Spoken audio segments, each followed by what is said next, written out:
Salut, j'espère que tu vas bien. Donc dans cette vidéo, je vais essayer de t'expliquer comment débuter la calisthénie, mais surtout comment le faire pour te lancer dans l'apprentissage des figures. On va voir qu'il y a beaucoup d'idées reçues et je vais essayer d'expliquer comment t'entraîner et commencer les figures le plus rapidement possible. Quand j'entends les figures, je parle du handstand, de la planche, du front lever, du L-sit, du muscle up et de plein d'autres, dont je ne vais pas toutes les citer ici. En fait, actuellement, tu découvres la calisthénie et tu te dis que tu aimerais bien apprendre ces fameuses figures, mais tu es relativement découragé parce que tu te dis qu'il va falloir que tu fasses du renforcement pendant des mois, voire des années avant de commencer à les travailler.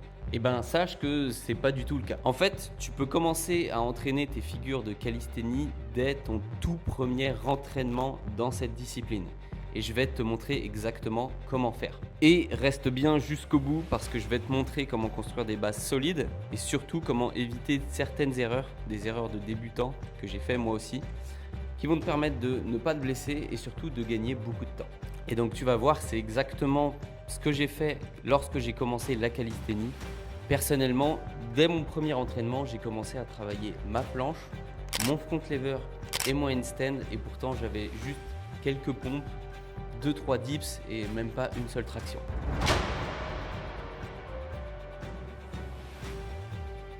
Parce que oui, beaucoup de personnes pensent que si tu veux débloquer la planche, le front, le handstand et que tu as envie de commencer à les travailler, tu dois faire des pompes, des dips, des tractions pendant des années avant de commencer à les débloquer.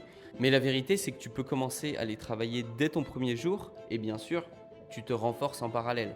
C'est-à-dire que tu peux faire les deux en même temps. Par exemple, si ce qui t'intéresse, c'est la planche et que tu as envie de débloquer cette figure magnifique parallèle au sol, dès ton premier entraînement, tu peux intégrer des lignes planches dans ton processus d'entraînement. Si ton objectif, c'est de faire l'équilibre, tu peux, dès ton premier entraînement en calisthénie, intégrer des pike hold à l'intérieur de tes séances. Et c'est ça la magie de la calisthénie, c'est que n'importe quel exercice de base peut être relié aux figures que tu as envie de débloquer.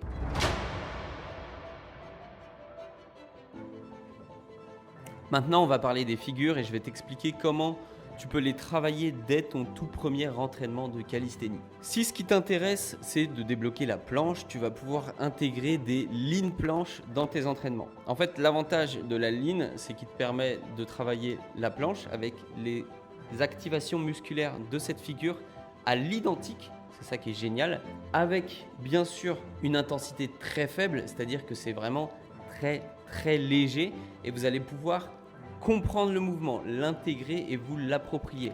Donc c'est génial parce que vous allez vous renforcer pour le mouvement et vous allez comprendre la technique du mouvement grâce à cet exercice. Donc j'ai déjà fait un tutoriel complet sur la planche avec 3 vidéos, mais je vais te résumer rapidement les activations de cette dernière pour que tu effectues une bonne ligne planche. Donc le plus simple, c'est de partir d'une position de pompe et tu vas venir avancer les épaules. Tu vas tourner les mains légèrement vers l'extérieur à 45 degrés.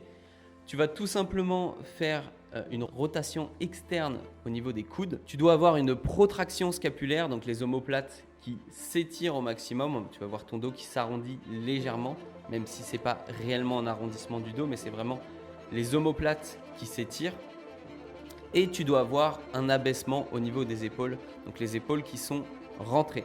Bien sûr, tes bras doivent être tendus, toujours sur les lignes planches, puisque la base de la planche, c'est que c'est une figure justement bras tendus. Une dernière chose, c'est que tu dois avoir le bassin bien écrasé comme il faut. Donc, tu appuies dessus légèrement, comme si tu voulais ramener ton bassin vers le sol. Et maintenant, pour que l'exercice soit bien effectué et qu'il te renforce efficacement, et c'est là où beaucoup de pratiquants l'utilisent mal, c'est que tu dois utiliser la ligne planche comme si tu voulais décoller une full planche, comme si tu voulais que tes pieds décollent du sol. Donc tu dois t'avancer vers l'avant en direction de ta tête tout en forçant dans la direction opposée. Et en fait, c'est l'addition de ces deux forces qui vont faire que tes pieds, à terme, dans plusieurs semaines, plusieurs mois, voire plusieurs années, que tes pieds vont finir par décoller du sol.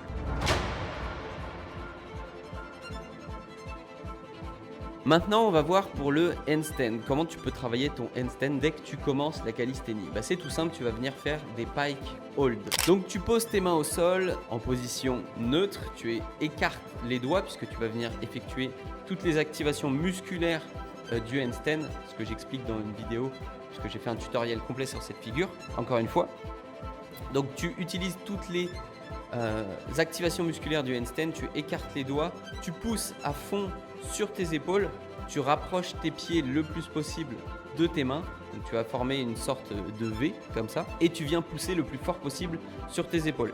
L'idéal, c'est d'avoir tes mains qui sont alignées avec tes épaules et relativement avec ton bassin. Plus tes pieds vont être proches de tes mains, plus ça va être difficile. Pourquoi c'est efficace? Parce que tu vas venir te renforcer, tu vas venir comprendre le mouvement de poussée, tu vas apprendre à mettre la tête à l'envers. Et oui, d'ailleurs, en ce qui concerne la tête, tu dois la sortir légèrement à 45 degrés pour regarder devant toi, puisque sur toutes les figures de calisthénie, c'est la tête qui te donne la direction à suivre. Donc si tu as un mauvais regard, en fait, tu vas forcer dans la mauvaise direction.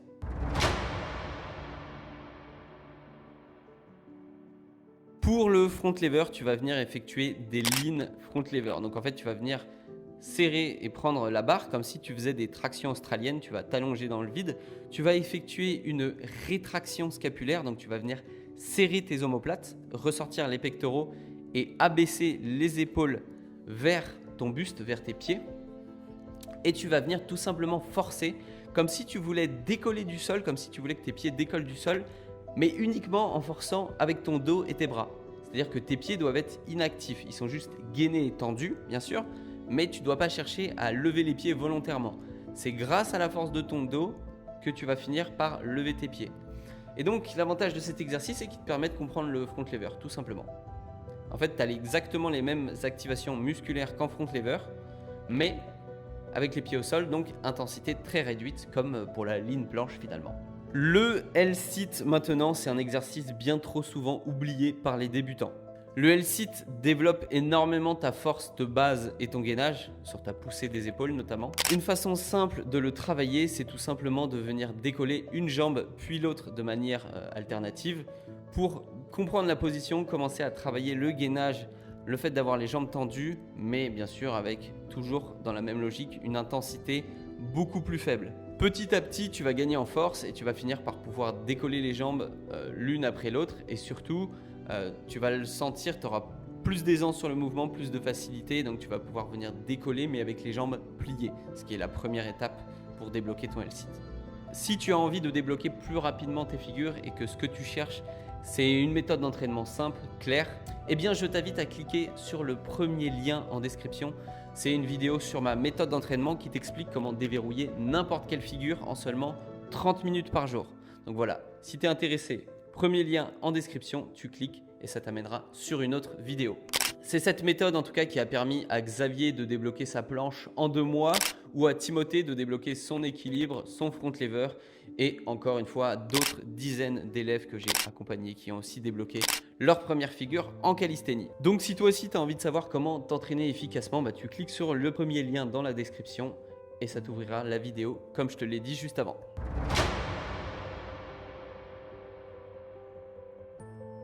Maintenant, on va voir les mouvements de base en calisthénie, puisque oui, tu peux t'entraîner sur tes figures dès le premier jour. Pour autant, c'est pas pour ça que tu ne vas faire que ça. Il faut quand même construire de bases solides musculairement. Et pour ça, il y a 3 mouvements extrêmement importants qui sont les pompes, les dips et les tractions. Et tu vas venir justement les effectuer pour te renforcer progressivement. Donc pour les pompes, c'est vraiment un classique qui va te permettre de te renforcer les épaules, puisqu'ici, ce qu'on cherche, c'est à cibler les épaules. Donc tu viens ranger tes bras le long du corps, tu effectues une légère protraction scapulaire, puisque c'est ce qui va te permettre d'engager tes épaules le mieux possible. Et tu viens effectuer tes séries en descendant jusqu'en bas. Il faut que tes pectoraux touchent le sol, ou tes épaules touchent le sol, et tu viens remonter tout en haut. Tu verrouilles bien les bras. Si tu as des difficultés avec les pompes, tu peux tout simplement les effectuer sur les genoux dans un premier temps. Pour les dips, pareil, le but, ça va être d'effectuer des descentes et des remontées. Toujours, on va cibler les épaules. Tu essayes de ranger tes bras le long du corps. Ce sont tes épaules qui font le mouvement, ce n'est pas tes coudes qui partent vers l'arrière. Ce que tu veux, encore une fois, c'est développer la force de tes épaules, puisqu'en calisthénie, c'est ce qu'on recherche avant tout, puisque handstand, planche sont des mouvements qui engagent essentiellement les épaules. C'est pour ça que je vais vous demander d'effectuer les dips d'une certaine façon pour cibler les épaules. Et si tu n'as pas de barre parallèle, pas de panique, tu peux tout simplement utiliser 2 chaises, tu les mets et tu peux effectuer le même mouvement, même si bien sûr ça sera un petit peu moins pratique. Maintenant, la base des exercices de renforcement en tirage, c'est bien sûr les tractions. Donc pour les tractions, il va y avoir plusieurs façons de les travailler et de les débloquer. La première méthode, c'est tout simplement d'effectuer des négatives. Donc vous vous mettez à la barre et vous vous laissez descendre en essayant de retenir le plus possible la descente. La deuxième façon de les travailler, c'est tout simplement de faire de l'isométrie à la barre. Donc vous restez bloqué en haut de la barre le plus longtemps possible. Et la troisième façon, et en général on va jumeler, enfin pas jumeler, mais mélanger les trois façons pour les débloquer. Donc isométrie, négative. Et la troisième façon, c'est tout simplement d'effectuer des répétitions avec une intensité plus faible, avec un élastique par exemple. Et pas de panique, si tu n'arrives pas encore à débloquer tes tractions, tu peux tout simplement venir effectuer des tractions australiennes. Donc pareil, tu viens t'allonger dans le vide exactement dans la même position que pour les lean front lever, mais cette fois-ci tu viens faire des tractions, tu ramènes tes pectoraux à la barre, toujours en gardant cette rétraction scapulaire. Très important. Et pour te donner un exemple concret, je vais te parler de Baptiste avec qui on a travaillé sur son front lever. Dernièrement, on a débloqué une très belle straddle front lever avec un élastique de 15 kg alors qu'il partait d'une tuck. C'est pas pour autant qu'on a fait que du statique. En parallèle, on a travaillé sur ses tractions et il a augmenté son nombre de répétitions petit à petit. Au début, il avait du mal à effectuer une série de 5-6 répétitions et au bout de 2 mois, il était capable d'en enchaîner plus d'une quinzaine, quasiment une vingtaine si je dis pas de bêtises maintenant.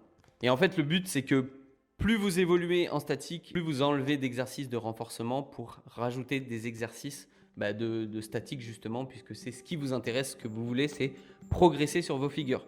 Seulement, lorsque vous débutez, votre corps n'est pas capable d'encaisser des séances de 1h, 1h30 sur du statique, voire même 30 minutes.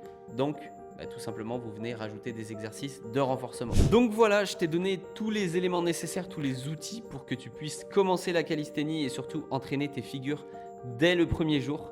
Donc surtout, si tu as envie d'une méthode claire, précise pour évoluer au mieux, tu cliques sur le premier lien dans la description. Il y a ma méthode d'entraînement, tout est expliqué. C'est celle que j'utilise pour faire progresser mes élèves, construire de bases solides et évoluer pas à pas. N'oublie pas, tout le monde peut progresser en calisthénie. La seule chose qui fait la différence entre ceux qui y arrivent et ceux qui abandonnent, c'est la régularité et une bonne méthode. Et surtout, écoutez votre corps.